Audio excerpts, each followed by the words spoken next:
Good evening, everyone. Good evening, good afternoon. Hope not good morning, but if you were that adventurous, we welcome you here today. My name is Dr. Dwayne Kwesi Wright. I am Assistant Professor of Higher Education Administration, as well as the Director of Diversity, Equity, Inclusion Initiatives here at the Graduate School of Education and Human Development, which is part of the George Washington University in our nation's capital. And on behalf of our Dean, Michael Forer, our interim associate academic dean, Sharon Daniels, and all of the faculty, students, and staff here at what we affectionately call GSHED, I would like to welcome you to the 2025 MLK Lecture featuring Dr. Pablo Montes and Dr. Sandra Vanderbilt. Since 2020, which was the COVID spring, GSHED has partnered with the GW Multicultural Student Services Center in order to put on our annual now MLK Lecture. The purpose of the MLK Lecture is to host and highlight an emerging research project. When we say emerging, it just hasn't been published yet. This is probably a project amongst other projects of a young scholar that a particular department here at GSHED has determined their research fits with the legacy of Dr. King. This year's lecture was embedded with our Department of Curriculum and Pedagogy, and they selected Dr. Pablo Montes from the Texas Christian University. A few words about first the MLK lecture, and then MLK and his connection to Indigenous rights before we get started. The MLK lecture is, as I said, part of King Week. And for those that are local to the area, I will put in the King Week schedule for this year. This year, King Week will be hosted from the 18th through the 24th. As well as this event, there are several other events going on campus, as well as GSHED graduate, Dr. Aju Asmoa, will be talking on Thursday, this Thursday, here live in the amphitheater at 6 p.m. I encourage everyone to use that link. If you are here locally, maybe you came in to celebrate the inauguration, maybe you're joining us to celebrate the commanders going further than they ever have in my lifetime, or maybe you're just here in the local area to come out and celebrate the legacy of Dr. King with the participants here at GW.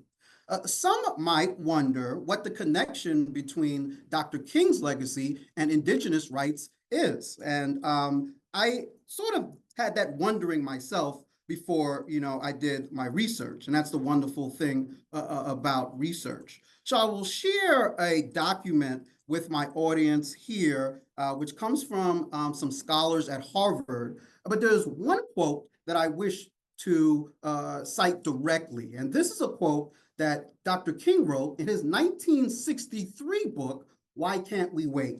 And I found it so poignant, as well as so sort of indicative of the times we live in right now, even though King wrote it in 1963, that what I wanted to do was read it verbatim for the audience. And I quote, and this is Dr. King speaking in 1963 from the book, Why We Can't Wait. Our nation, he's speaking about America, was born in genocide when it embraced the doctrine that the original American, the Indian, in King's words at the time, was an inferior race. Even before there were large numbers of Negroes on our shores, the scar of racial hatred had already disfigured colonial society. From the 16th century forward, blood flowed in battles of racial supremacy. We are perhaps the only nation which tried as a matter of national policy to wipe out its indigenous population. Moreover, we elevated that tragic experience into a noble crusade. Indeed, even today, we are not permitted ourselves to reject or feel remorse for this shameful episode. Our literature, our films, our drama, our folklore, all exalted. And this was King talking back in 1963, and I think the audience can find many remnants to what's going on today, which is always the case with Dr. King. So there has been, and there always will be, extremely potent legacy between the civil rights that come from our Indigenous First Nation population and the legacy of Dr. King. And I think that the selection of Pablo Montes as the speaker was also poignant here today.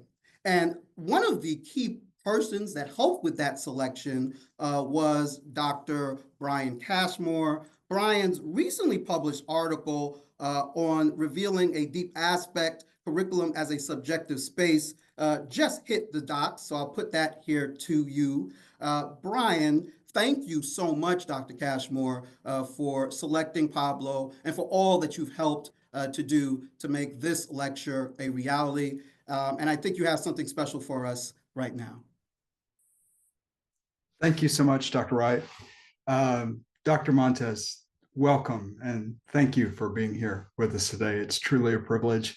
Welcome, everyone, and I have to just say, wow, what a remarkable group of wonderful colleagues, students, and friends.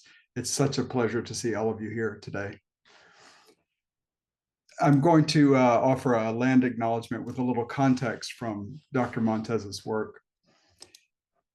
In the essay, Picking Blue Dawns, Community Epistemologies, Dreams, and Restoring Indigenous Autoethnography, Dr. Pablo Montes, our esteemed guest for this year's Martin Luther King Jr. Lecture, writes of acknowledging the complex history of the land, the place from which we speak, as the mere beginning of fostering an honorable relationship with the land and indigenous communities. Relationships take time, care, and patience, Dr. Montes reminds us. Therefore, we might hear the land acknowledgement, that form of, quote, honoring indigenous lands and people, as an invitation to move towards a practice that centers indigenous sovereignty and presences. Such movement and the inter-reflexive accountability it affords, Dr. Montes writes, helps us realize the interdependent relations with everything around us and encourages us to envision more ethical futures. In this spirit of understanding, I offer a land acknowledgement. This land acknowledgement is read to bring forth a truth that is often buried. We recognize that the land we occupy in the United States of America was stolen from indigenous peoples by European settler colonists. We recognize the genocide, forceful removal, ethnic cleansing, and displacement of indigenous peoples from their lands. The campuses of the George Washington University and the District of Columbia border the confluence of the Anacostia and Potomac rivers, a historic center of trade and cultural exchange between several tribal nations. For generations, the Piscataway and Anacostan peoples have resided in this region and served as stewards of the local land and waterways. We offer our respect to the indigenous peoples, their elders, and their ancestors. We commit to raising awareness of this truth and moving beyond words to healing, reconciliation, and indeed, more ethical futures.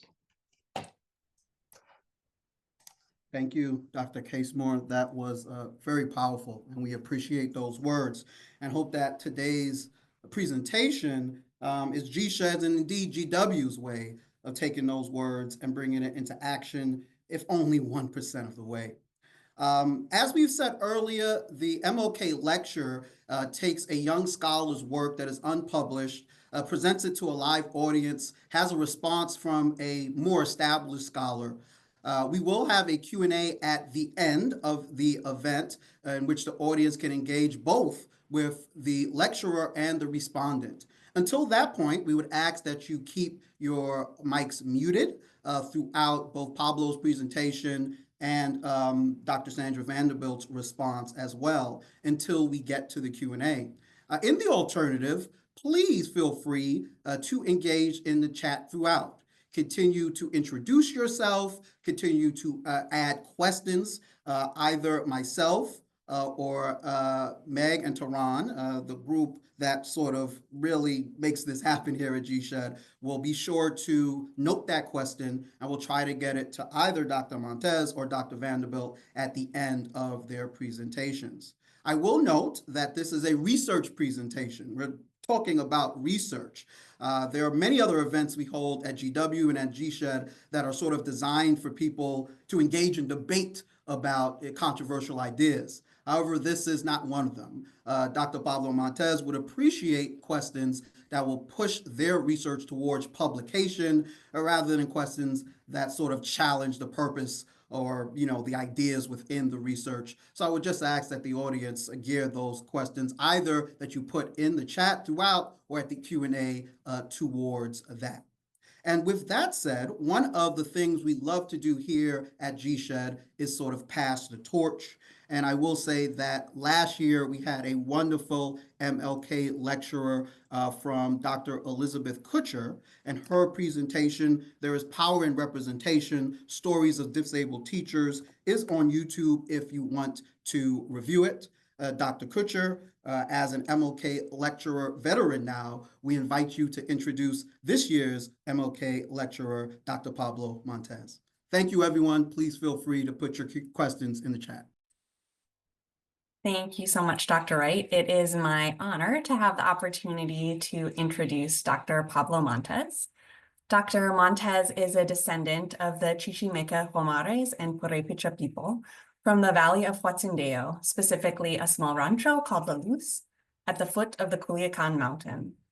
They are an assistant professor of curriculum studies at Texas Christian University and received their PhD in cultural studies in education from the University of Texas at Austin, with an emphasis on Native American and Indigenous studies and Mexican American and Latina studies. Their main research interests are at the intersection of queer settler colonialism, indigeneity, and land education. Their current project emphasizes the transformational learning spaces that Two-Spirit, queer, and trans Indigenous educators create alongside their Indigenous community with land and other queer Indigenous people. Dr. Montes is also a community-based scholar, serving as the Native Youth Director for the Indigenous Cultures Institute based in San Marcos, Texas, from 2017 to 2021. In this role, they developed Indigenous-based curriculum for a summer encounter dedicated to serving Indigenous and Latinx youth in the San Marcos area. They are also an active dansante, Mexica dancer, with Danza Olunjalotl and Kupuli Metodolitzli Jaujolotli. Lastly, they have also served as an advisor for the Upward Bound program and as an assistant director for the McNair Scholars Program, both of which are TRIO-funded programs aimed at supporting first-generation, low-income, and historically underrepresented students pursuing college and postgraduate education.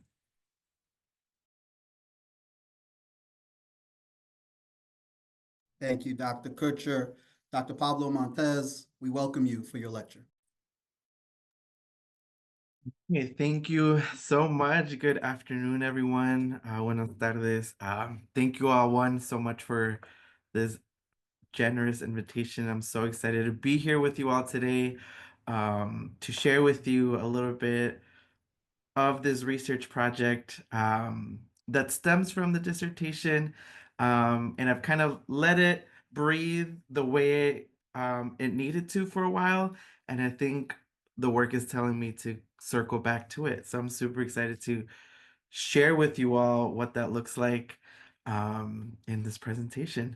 So I'm gonna go ahead and share my screen. We tested this before we started, so it should work. Again, thank you all so much for the invitation. What an honor it is to be able to do this lecture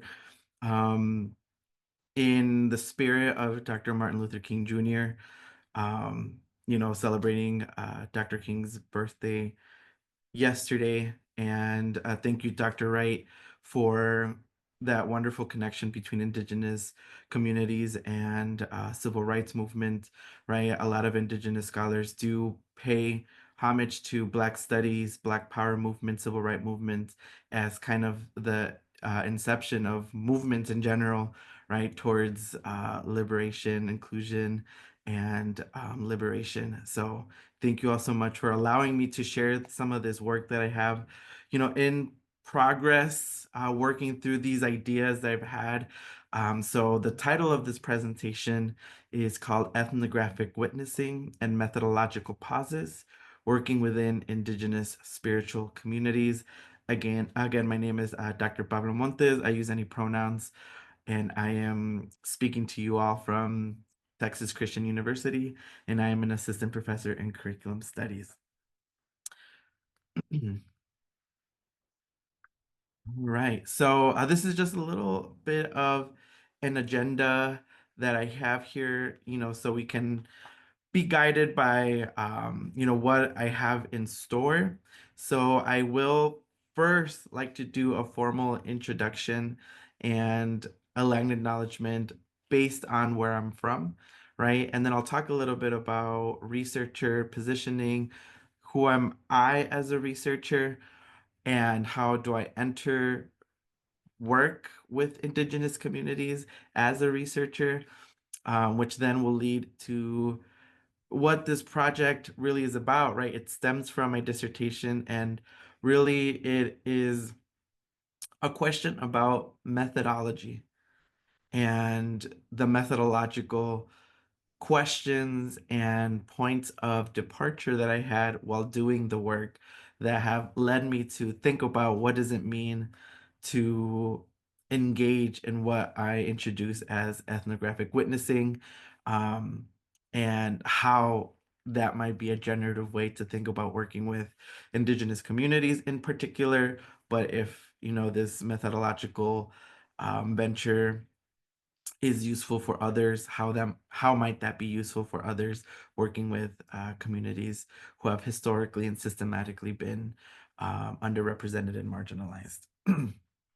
And then I'll talk a little bit more about where my thinking has, like where it's at right now in terms of movements and stillness, and this idea of pausing methodologically. And then I will wrap it up in a conclusion and open it up to some Q&A. So that's a little bit of how it's going to look like for today. So as my elders have instructed, the way that our elders have taught us is that you always formally introduce yourself, who you are, where you're coming from, what are your intentions, because that is the way that our elders have taught us.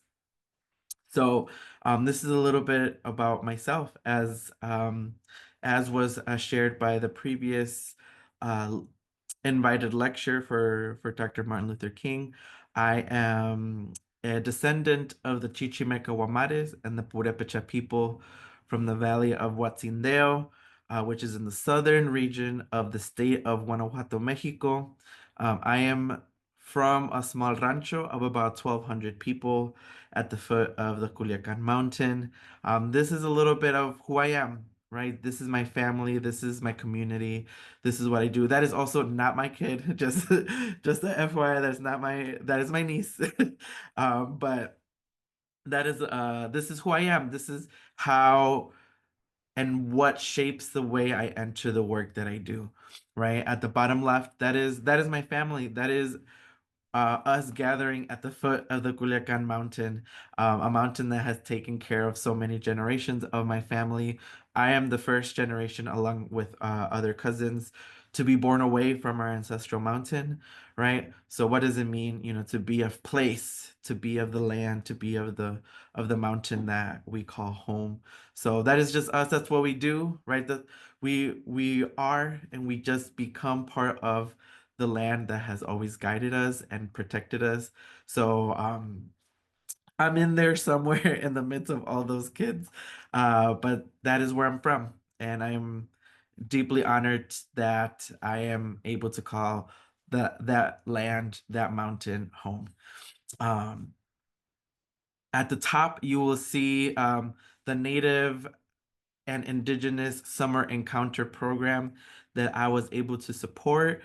As mentioned, from 2017 to 2021, I was the Native Youth Director for the Indigenous Cultures Institute, which is based in San Marcos, Texas, led by the Miacan Garza Band of Coahuiltecans, Dr. Mario Garza and Maria Rocha.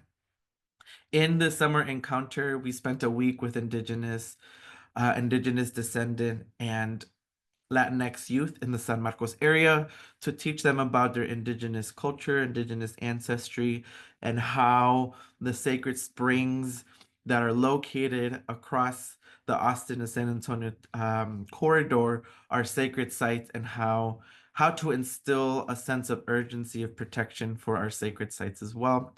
So in this summer encounter, we led youth through different programming,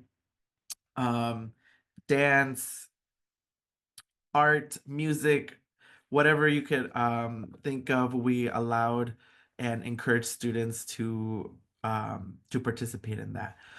On the top right, you'll see my family. That is my parents and my two sisters. I'm also a proud first generation scholar. I'm the first to ever receive a bachelor's, first to ever receive a master's, and first to receive a doctorate in my entire family lineage. So I hold that in high esteem, not because of the pedigree of the degree, but because of the community that it took to get me here. So I'm also a proud alumnus of the Upward Bound, Student Support Services, and McNair Scholars Program, and am dedicated to supporting students who are underrepresented and who come from differing socioeconomic backgrounds. And at the bottom, I am a dancer as well. I've been dancing for the last 8 years now, actually. And that is the tradition that also helps me stay grounded. And also, you'll see in this presentation how the tradition also allowed me to think about the work with the co-theorists who I eventually got to work with. So I do this formal introduction because, again, it is as instructed by our elders, right? This is important that you know who is speaking to you, because that is part of an Indigenous protocol that was gifted to us by our Indigenous elders in San Marcos, but also my family back in Guanajuato, Mexico. And as I mentioned, I also want to provide my own version of the land acknowledgement because I speak to you not from George Washington University, right? But I am located here at Texas Christian University, which is located in the Dallas-Fort Worth area. So I'd like to just share this land acknowledgement that I've crafted throughout the years to help me understand what is my relationship and therefore what is my responsibility to native lands, people, and life here. So, land acknowledgements are not the destination of Indigenous relationships, but a preliminary step and a moment for a university to reflect and critically assess their history while actively desiring to sustain Indigenous land, life, and people. The fact remains that TCU, as well as other universities and institutions, benefited and still benefit from the forceful removal of the Wichita people in the case of Texas Christian University. That means that the basis of the relationship between TCU and the Wichita people and other Indigenous communities can be understood through dispossession, forceful removal, and violence. Indigenous scholars have shared their pressing concerns about these acknowledgements because they are often devoid of material accountability, reparative considerations, and spiritual importance. As Stewart and Yang suggest, indeed, sometimes acknowledging Native nations is conveniently understood to be the action in and of itself, as if recognition is itself a decolonizing act. It is not, it is a first step. The question that those of us in institutions with or without formal acknowledgements face is why practice them at all? Thus, I reiterate what Stewart and Yang share, both as a reminder for myself to continuously be in good relation with the lands and Indigenous people, but also as an invitation for faculty, staff, students, and institutions to continuously work towards becoming good guests on these ancestral territories. So that's a little bit of the land acknowledgement that I've crafted throughout the years, also as a reminder for myself, right, of what my commitments of being a guest in territories where I am a guest at entail. So I'd like to now move toward the research project, right? And I do want to give a little bit of context as to where this project emerged, right? So as I mentioned before, this research project or this paper is a methodological paper, meaning that I'm interested in both method and the overall methodological inquiry based on the work that I did for the dissertation. So this project, this paper emerged in the process of doing my dissertation and its afterward. While working with two-spirit queer and trans Indigenous educators, who I call my co-theorists in Central Texas, I was interested in their stories of how they come to gather, learn, and transform their pedagogical landscape. So ultimately, my co-theorists highlighted this theory of queering land education, which disrupts gender essentialisms and educational discourse towards two-spirit, queer, and trans-Indigenous critiques of settler colonialism and the two-spirit, queer, and trans epistemologies embedded within pedagogies of the land. So this project emerged not because that was what I entered my degree for, right? I actually um, didn't quite know what my project was going to be, my dissertation project was going to be. And it was actually in a ceremony where I was able to receive the guidance as to what needed to be done for our community. And it was in ceremony where I was encouraged to start talking and gathering and learning from other two-spirit, queer, and trans Indigenous educators.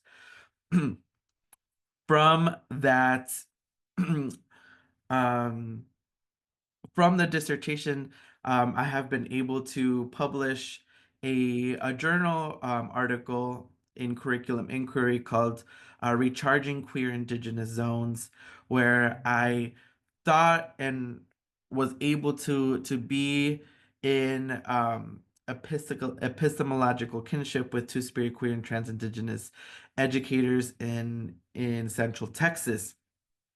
This is the conceptual framework that came out of that project, and ultimately what then led to the publication of how two-spirit, queer, and trans Indigenous educators were essentially mirroring the type or mirroring the land itself, right? So I argued that these educators, much like the geological processes that happen in Central Texas, suggest that educators' acts of gathering to teach each other ancestral and cultural traditions give life to the region that is marked by cis heteropatriarchy and the enduring remnants of settler sexualities.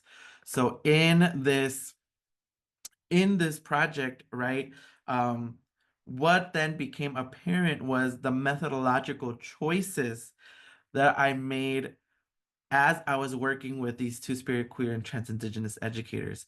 As someone who is queer and who is of Indigenous descent myself, I am first part of my community, first a part of kinships to the land and to other two-spirit, queer, and trans Indigenous people before I was um, a researcher or a professor, right? So that means that there are certain methodological obligations that I had to really engage with and how I moved through the work that was calling me, right? That means that for the work, I needed to be guided by certain methodologies that felt right for the type of work that I wanted to do. So these were some of the guiding methodologies, right, that really inspired the way that I thought about what I'll be sharing more deeply here in a little bit. Some of those guiding methodologies are relationship to community, self, and an ethic of reciprocity within researcher and researcher community relationships, land-based methodologies, story work, and Indigenous-based ethnography. Another important guiding methodology was a theory of refusal. So, refusal has long been a generative discourse rooted in the deep political struggles of Indigenous people and has taken shape and considered in various capacities from qualitative inquiry to territoriality to education. Audra Simpson, a Mohawk scholar, introduced sociopolitical refusal by suggesting how refusals were enacted in local, material, moral, and territorial ways for the Mohawk people against political and territorial occupation. In particular, Simpson was interested in the way that Mohawk people refused the authority of the state at almost every turn by enacting multiple registers of refusing at different scales. Simpson, in her work with her community, asks herself, can I do this and still come home? What am I revealing here and why? Where will this get us? Who benefits from this and why? What Audra Simpson gifts us in the form of relational scholarship is the possibility to think of otherwise ways to produce generative and alternative structures that emplace more relational ways of existing politics and knowledge. By enacting refusal not only as a stance, but as a theoretical orientation, the concept of refusal can thus be further understood as a mode of analysis far beyond a simple act of non-acceptance. So whereas Simpson puts forward refusal as a site of indigenous political mobility, other scholars have expanded this theory to transgress against methodological and data supremacy. Tuck and Yang describe refusal as an analytical practice to address inquiry as invasion. In other words, inquiry, both qualitative and quantitative, has been a culprit of epistemic, material, and discursive violence and continues to serve as an auxiliary of settler colonialism, anti-Black racism, neoliberalism, cis-heteropatriarchy, and overall epistemological superiority. As Linda Tuhiwai Smith reminds us, research is a dirty word to many Black, Indigenous, and multiply marginalized communities precisely because of inquiry's historical and contemporary extraction and confiscation of sacred knowledge, material, and people. Furthermore, people are only asked to speak about their pain, narratives of harm, and discourses that see communities as culturally damaged. Thus, inquiry as invasion reinforces how settler colonial logics are not only intertwined with the neoliberal production of knowledge in the academy, but invasion through inquiry-based means is a structure that the academy needs for its reproduction.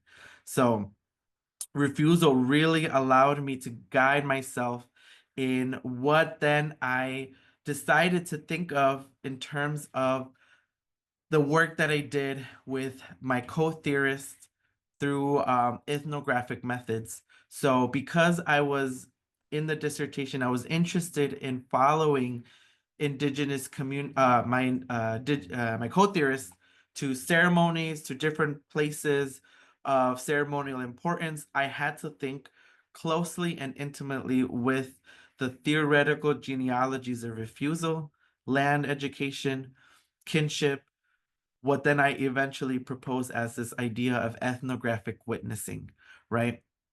So these were some of the methodological choices that I did in the work that spanned it over a year. So with that, right, I was very particular in not sharing any ceremonial practices within the project.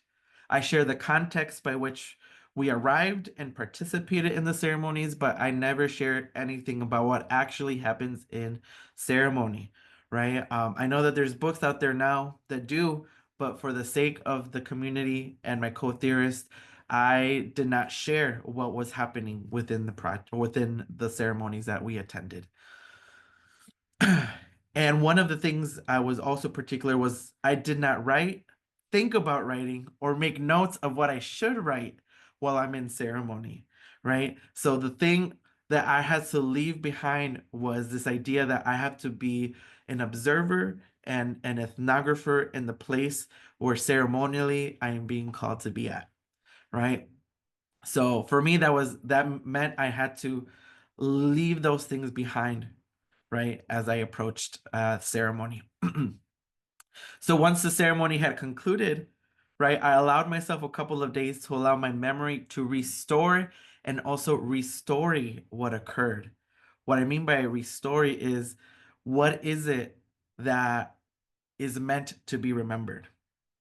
If I could not remember a certain aspect of an experience, a ceremonial experience, then that means it might not have been meant to be remembered and thus written about. I ask my ancestors, the sacred waters, the lands of Taptayi, which is the Coahuiltecan place name for Central Texas, and my community for guidance on the process. And as such, because I am a queer, indigenous descended person who had these relationships with my co-theorists far longer and much before I began this journey, that means I also am an active participant in the ceremonial and sacred practices. And lastly, seeing my co-theorists as the knowledge keepers, and I took the role of weaving together the stories. I was not proposing anything new, anything innovative, anything that has not been talked about, because the co-theorists, the lands, and the waters that have guided us are the ones who hold that knowledge anyway. I am simply a weaver bringing these stories together in a tapestry. So as a reminder, right, Tuck and Yang describe there are some forms of knowledge that the Academy does not deserve. And it is through this axiology that I refuse to share the specificity of ceremonial practices. So some of these ceremonies, right, or these places that I journeyed with my co-theorists, here just a example of some of the places where I journeyed with Two-Spirit, queer, and trans Indigenous educators. So I went with them to Vision Quest ceremonies, to Sundance ceremonies, to danza ceremonies, sweat lodges, peyote ceremonies. So it was these were the localities of where ethnographic witnessing occurred, right? Um, and as you can see, they're all connected, right? So for me, all of these ceremonies are not isolated ceremonial experiences. They are a part of a much bigger tapestry um, than just ceremonies existing on their own. So for me, even though I journeyed with these with the Two-Spirit, queer, and trans Indigenous educators to these different places, right? There was a connection across our experiences at these ceremonies that was very powerful. Here's just some other pictures of where these ceremonies took place. For example, one of the ceremonies was in Monterrey in Mexico, in the heart of La Huasteca mountain range. Um, peyote ceremonies. This was after the ceremony was concluded, and also this was permission granted by the elders who ran to take a picture of this photo. And also our Sundance ceremony in El Paso, Texas. So these are just some of the places that witnessing occurred, right? And where these deep methodological tensions emerged as well. So I want to share a story from one of these experiences that I had in one of these ceremonies. So this is something that I've also been kind of working through, right? Kind of remembering data as gifts, right? And weaving together intuitive futures. So, so this is just a little bit about how I came into the project. Was I remember when the topic pulled me into co-envisioning with Two-Spirit, queer, and trans Indigenous people. The first question I asked myself was, how do I sustain being of community and doing this research project? At many moments, I felt the two were incommensurable, that the Academy would want things that I refused to give, or better yet, that the Academy would demand knowledge that it did not deserve. How then do I hold these multiple realities that feel like they are in constant collision? the simple question or the simple answer for me at the moment and what I'm working through is ceremony. Reading Research is Ceremony by Sean Wilson transformed my thinking, or better yet, allowed me to align with what I felt and what I knew must be done in my research. It was a reminder that it is within ceremony that I must root myself. So I went to a sweat lodge back in 2020 before the pandemic and asked in that ceremony, where am I needed? What does the land need? Where are my ancestors guiding me? And from that ceremony, I realized that I was being called to amplify the voices of Two-Spirit queer and trans Indigenous people. However, I knew as a queer scholar of Indigenous descent, I could and would not do research that did not align with Indigenous and ceremonial ethics. While my work was grounded and guided by ethnographic methods, I had to understand both the violent tradition of ethnography and also dream of otherwise Indigenous methodologies that felt like they honored my co-theorists, the land, my community, and my ancestors. One example was during our annual week-long Sundance ceremony in El Paso, Texas in 2021. I knew that this was a ceremony that breathed life into queer Indigenous futurities because of how many Two-Spirit, queer, and trans Indigenous people started to attend. The land was calling us, urging us to remember this and our ancestral medicine. Therefore, I did not record, write, or observe anything for that entire week. Actually, I didn't even write anything days after the ceremony had concluded because I was there first as someone who was committed to this ceremony and community, and as a researcher second. When my spirit, body, and mind felt in a good place to think with what had happened, that is when I picked up the pencil. I lit up my poposhkomik, which is, think of it as a chalice with copal medicine, and asked, guide me to what needs to be remembered, and help me write in the way that honors all that was present. What I eventually remembered was what the land was gifting me back, and what I didn't remember was best left undisturbed. My acts of refusal are guided by land and ceremony. And ultimately, that was how I decided what quote unquote data, or better yet, gifts were ready to be shared. There's still so much I have not revisited because I believe the stories were meant only for that space and time where they were shared. Others felt the urge to be shared.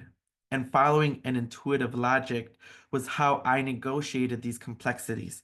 So the work that I shared earlier was an example of how intuitive logic guided me to publish, in a way, certain stories and leave others best left unattended. Weaving together the stories for me felt like ceremony, and it is both a huge responsibility and a great honor to be a weaver of such generous gifts.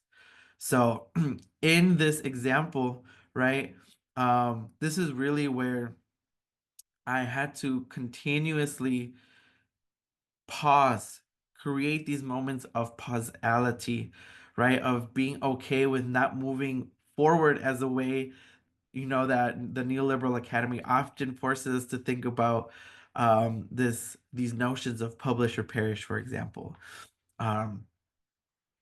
So really, after the moment I shared about my data, I left ceremony and allowed myself to be in the stillness of what had transpired.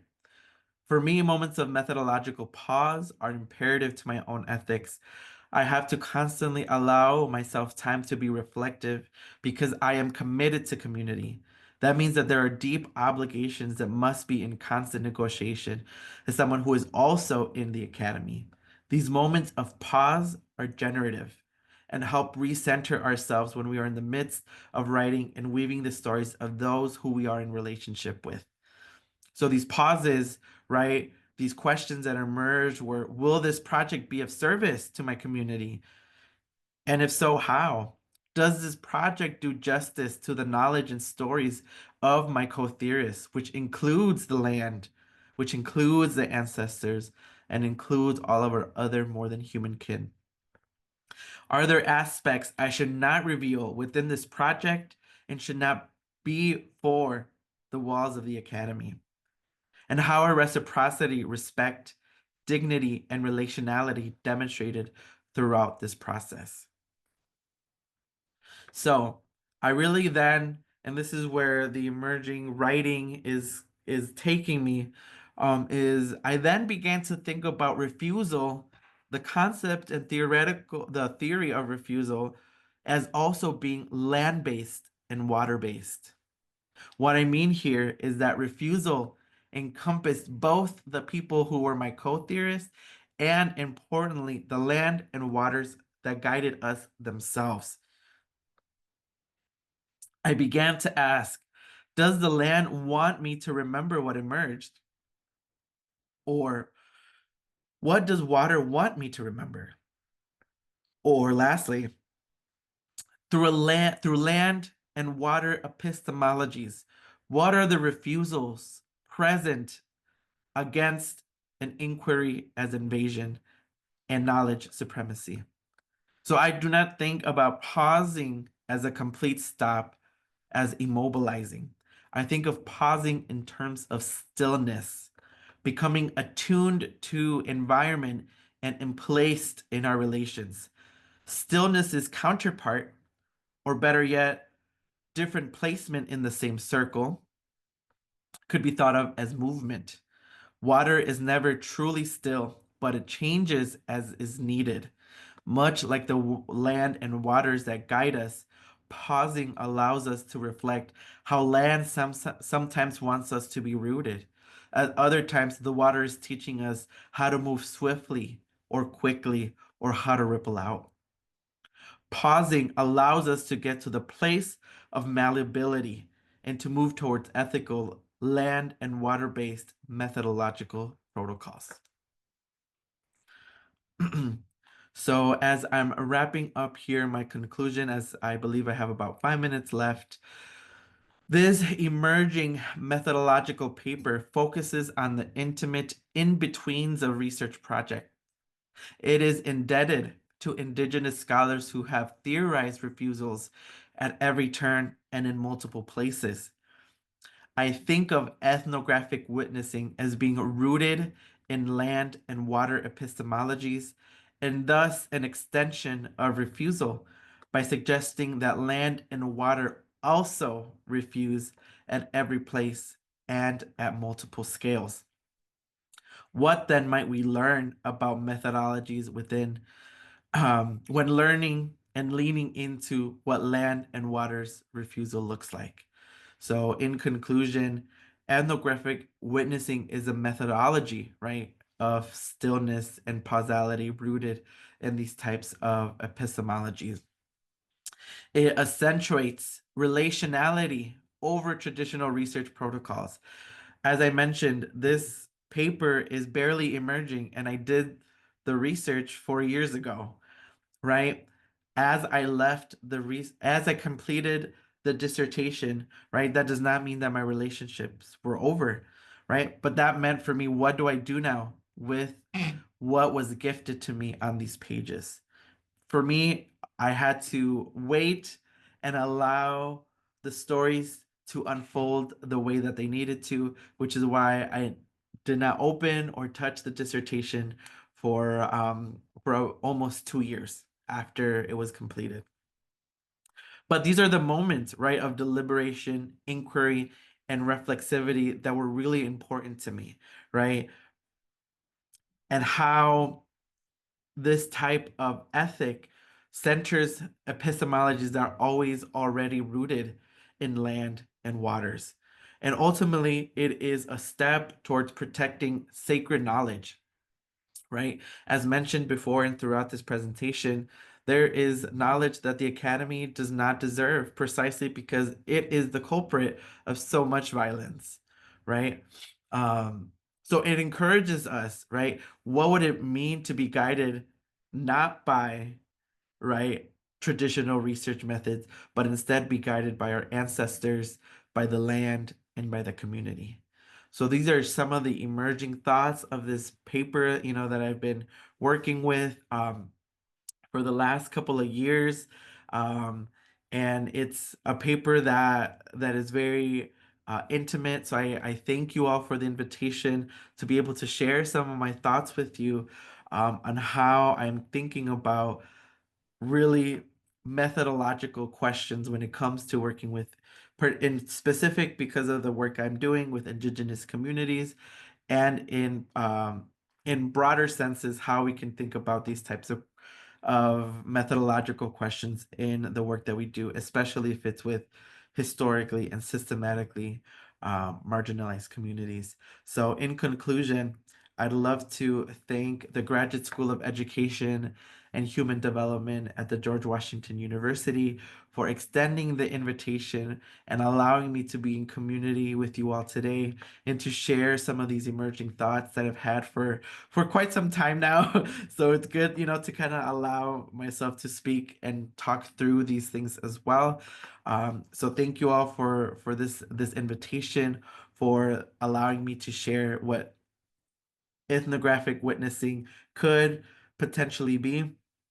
And yeah, and I believe I ended a little early, 2 minutes early here, but if there are any questions, I believe we'll have a discussant response, and then we'll have Q&A following that. So thank you all so much for listening in and for joining me all in this afternoon. Thank you. Wow. Wow, that was wonderful.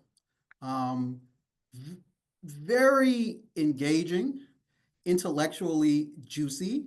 Epistemologically, my mind is just exploding.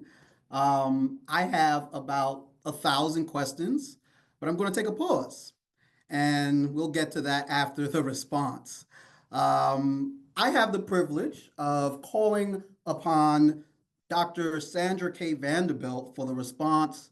Dr. Vanderbilt is an educator and community-based researcher here in DC.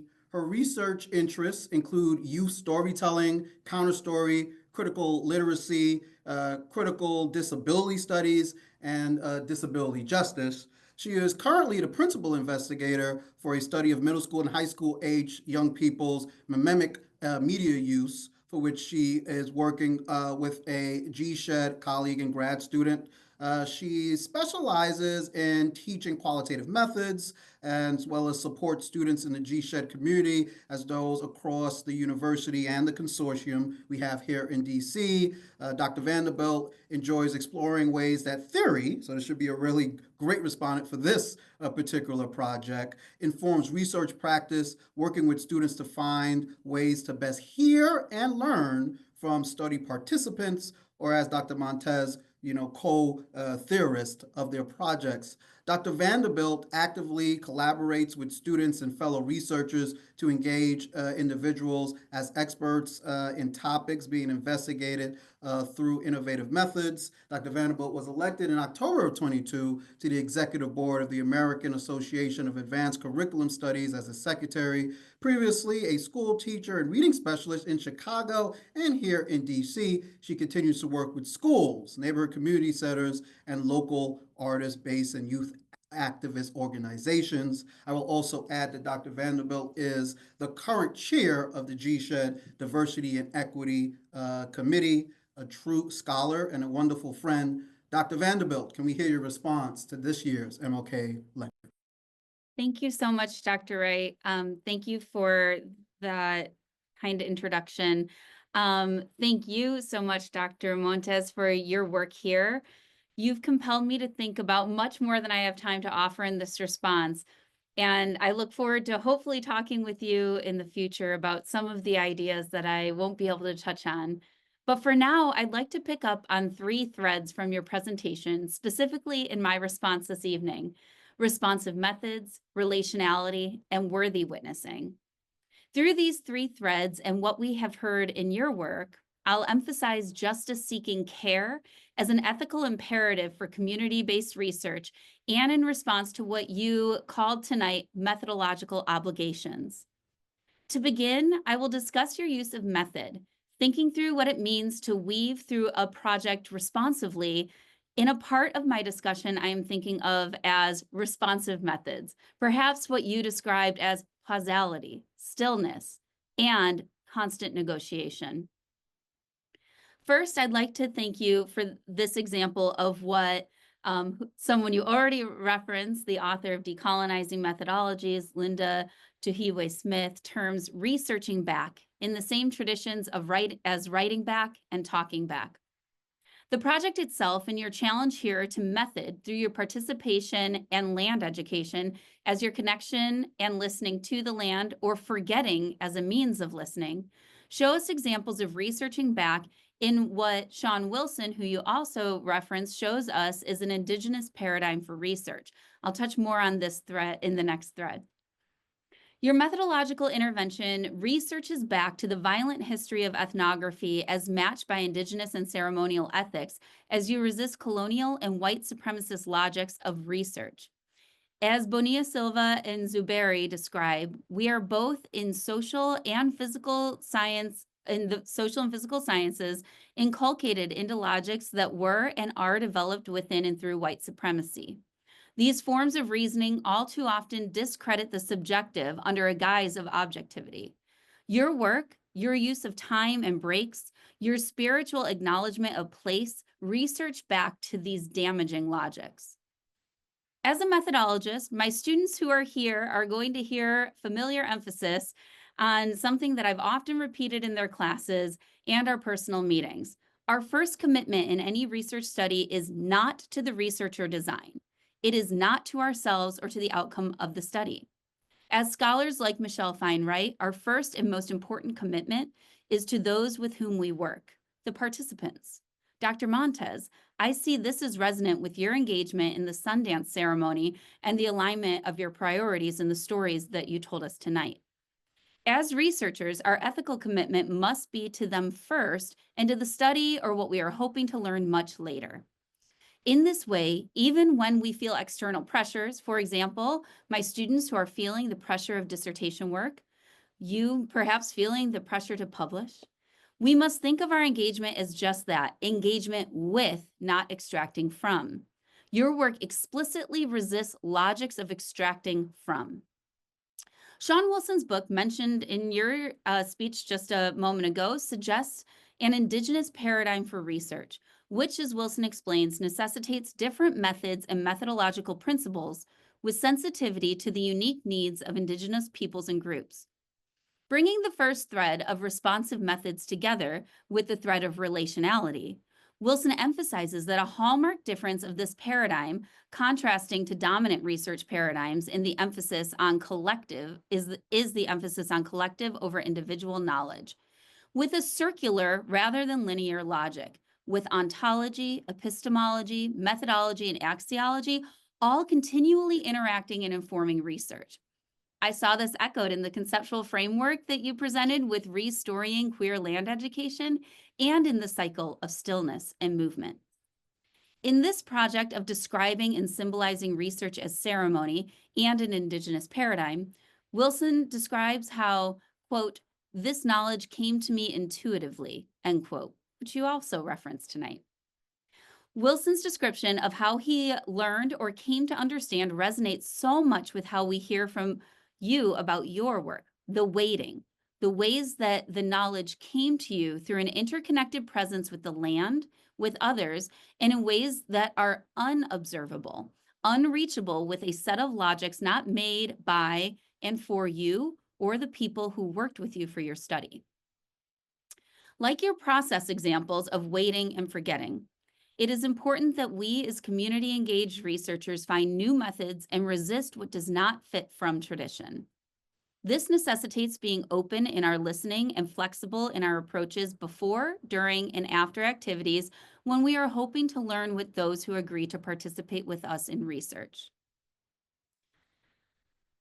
So Weenie Madison's extensive work on ethnographic work as intersubjective performance resonates for me with your work, Dr. Montes. In her 2012 book, Critical Ethnography, Method, Ethics, and Performance, she writes specifically about a performance of possibilities, drawing on performance theory and deconstructivism. She writes that this, quote, raises several questions for the ethnographer. By what definable material means will the subjects themselves benefit from the performance? How can the performance contribute to a more enlightened and involved citizenship that will disturb systems and processes that limit freedoms and possibilities? In what ways will the performers probe questions of identity, representation, and fairness to enrich their own subjectivity, cultural politics, and art, end quote.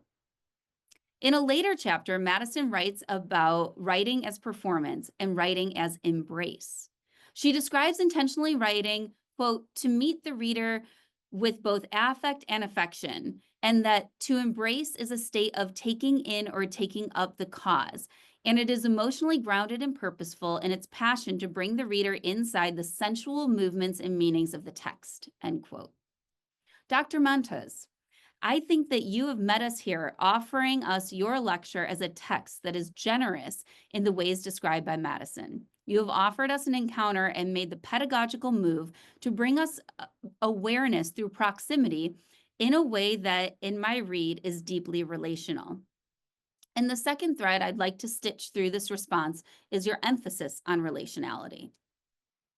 Tuhue Smith writes that, quote, the quality of interaction is more important than ticking boxes or answering closed questions, end quote.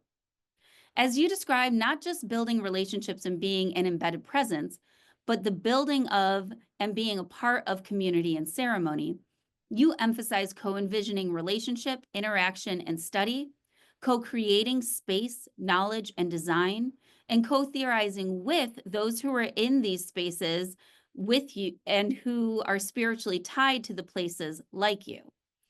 This form of relationality offers a clear example, in my view, of what Sean Wilson emphasizes in terms of relationality and accountability through both your ways of honoring stories and the people with whom you research as experts and theorists, and also your practice of honoring the spiritual dimension of your work with the land.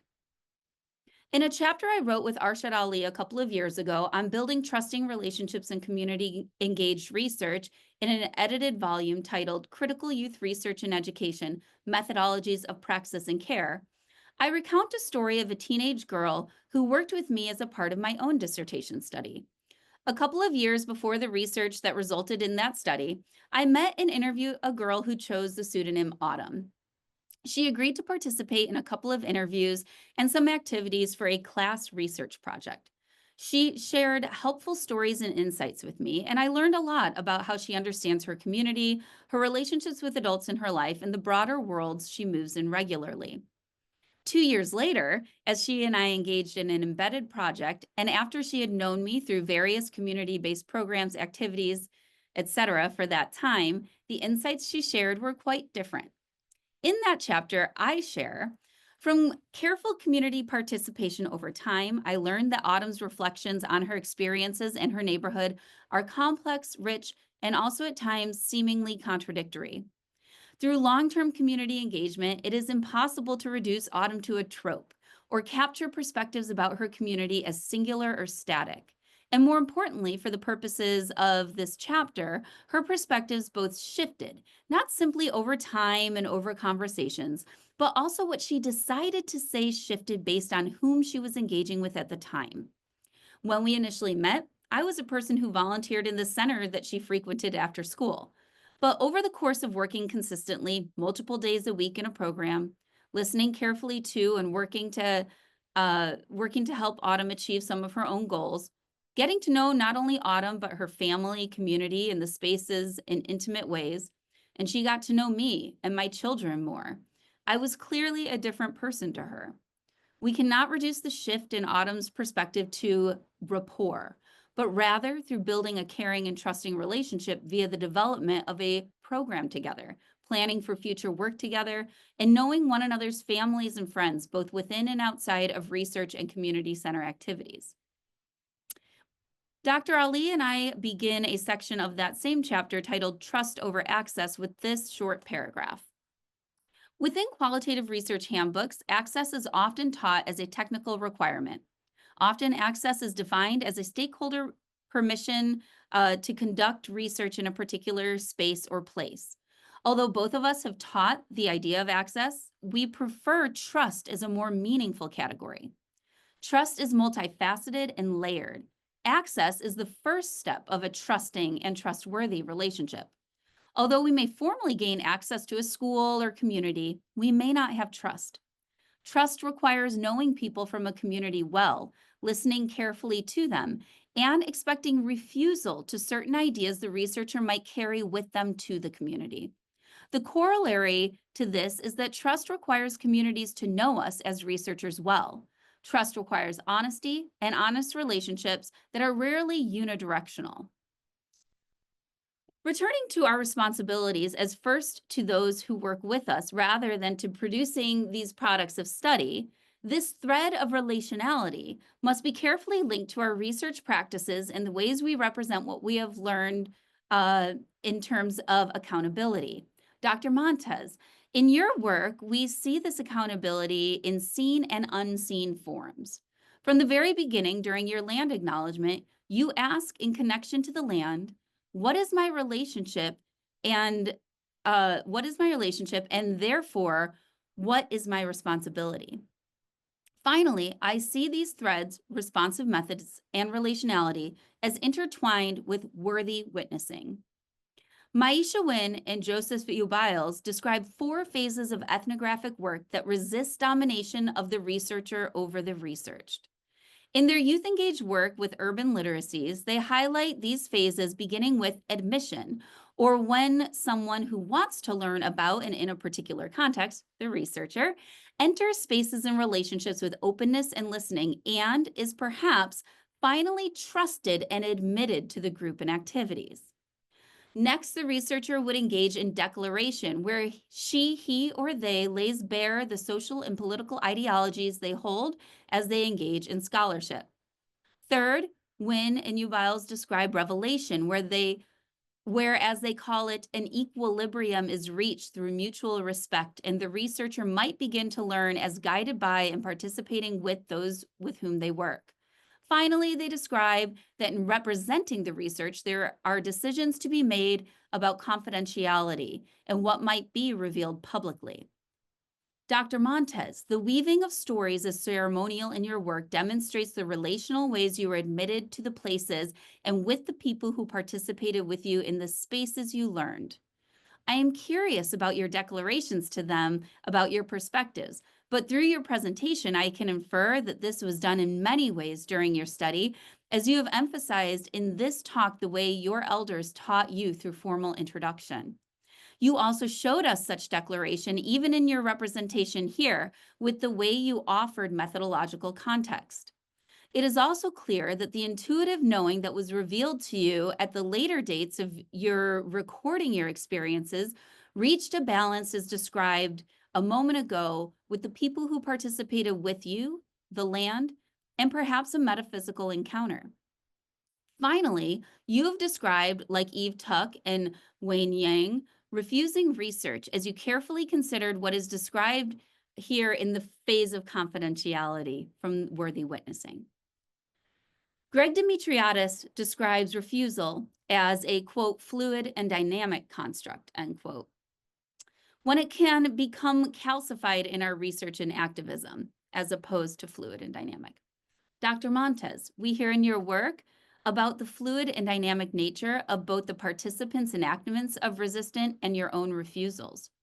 You present ways that through responsive methods and relationality, you were able to engage in what I'm highlighting here as worthy witnessing. To me, I see this as deeply caring work, that this careful ethical engagement is rooted in a justice-oriented care. I'm almost done.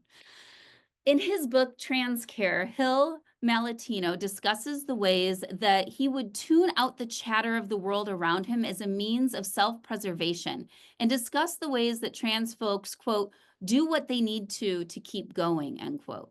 Dr. Montes, in your work and refusals to the ethnographic rendering we see here is an affirmation of being, I'm hearing this is an extension of Malatino's accounting for the everyday lives of trans people to the affirming spaces of your participatory work.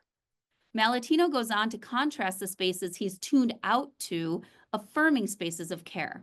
What I'd like to suggest here is that you demonstrate caring research in your study and in what you've shared with us tonight.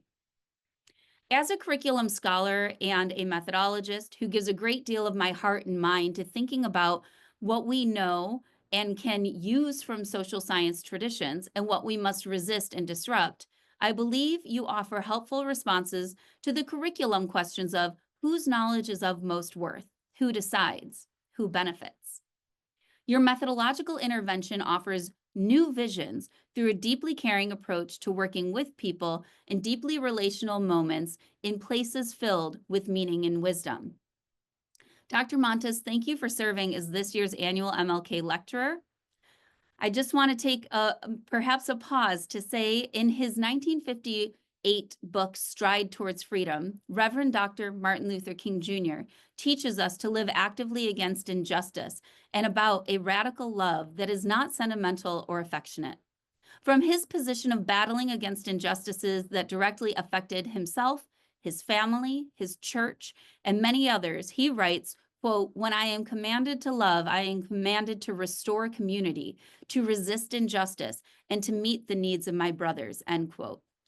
We cannot separate who we are in our classrooms, who we are when we are involved in research activities, who we are when we write, from who we are when we are commanded to love, restore, resist, and meet the needs of those around us. Thank you for your work tonight, Dr. Montes. Thank you, Dr. Vanderbilt, for your response. That was wonderful. Dr. Montez, any reactions that off the top of your head? Now, you've taught us to pause, so feel free to do that. But if you wanted to just say something or have a question for Dr. Vanderbilt, we usually let the lecturer do that. Yeah, thank you so much, Dr. Vanderbilt, for that engagement with the work. I was like, oh my God, this sounds really great. I'd love to chat more deeply afterward also. But this, pulling in the things that was shared towards this term of worthy witnessing, I thought was really interesting, and I'm really interested in thinking deeply with what what might that look like, right? And thinking with that. So I just want to say thank you, for offering such a generous response to the work, and you gave me a lot to think about, and I'm excited to get back to writing, some of these thoughts out. So not really a question, but more so um, a sense of gratitude for what you shared. Thank you. Pablo. I'm happy to send it over, and I look forward to our continued conversations as well.